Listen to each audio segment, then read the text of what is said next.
বউ, জমিতে লাঙলটা দিয়ে আসি বুঝলে।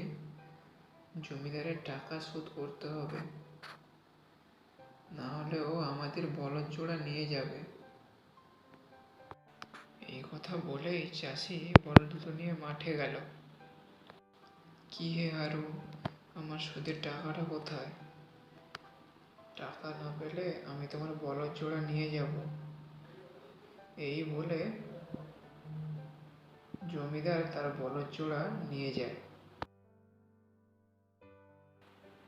জানো বউ, অনেক বড় সর্বনাশ হয়ে গেছে। জমিদার আমাদের বলদ জোড়া নিয়ে চলে গেছে। এখন আমি জমিদারের টাকা কিভাবে শোধ করব? হায় হায়, এখন আমাদের কি হবে? ওগো, তুমি একটা কাজ করো, ছিপটা নিয়ে নদীর পাশে যাও, দেখো যদি কিছু মাছ পাও, সেগুলো বিক্রি করে আমাদের বলদ জোড়া ছাড়ানো যাবে, তার সুদের টাকা ফেরত দেওয়া যাবে। এই কথা শুনেই চাষি গেল তার ছিপ নিয়ে নদীর ধারে মাছ ধরার জন্য।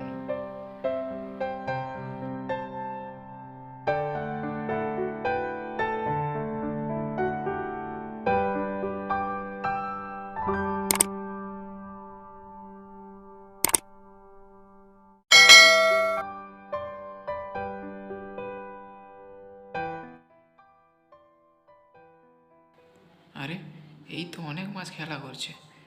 যাই তাড়াতাড়ি একটা মাছ ধরে নিই। কিছু মাছ ধরে বিক্রি করে তার সুদের টাকাটা ফেরত দেওয়া যাবে। এই কথা বলেই সে মাছ ধরতে বসে পড়ে।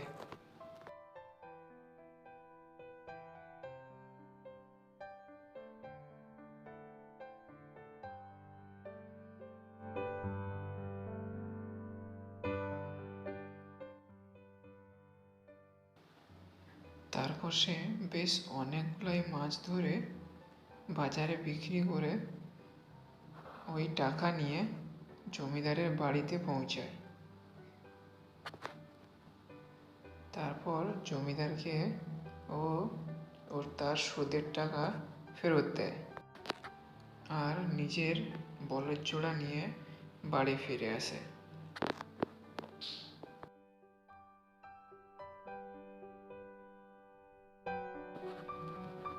হ্যালো বাচ্চারা, এবার বলো তোমাদের এই গল্পটা কেমন লাগলো।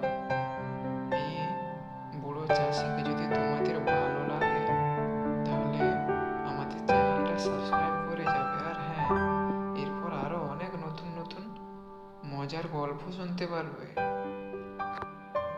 আর কমেন্টে বলে যেও কে কতটা কার্টুন দেখতে ভালোবাসো। ভালো থেকো সবাই।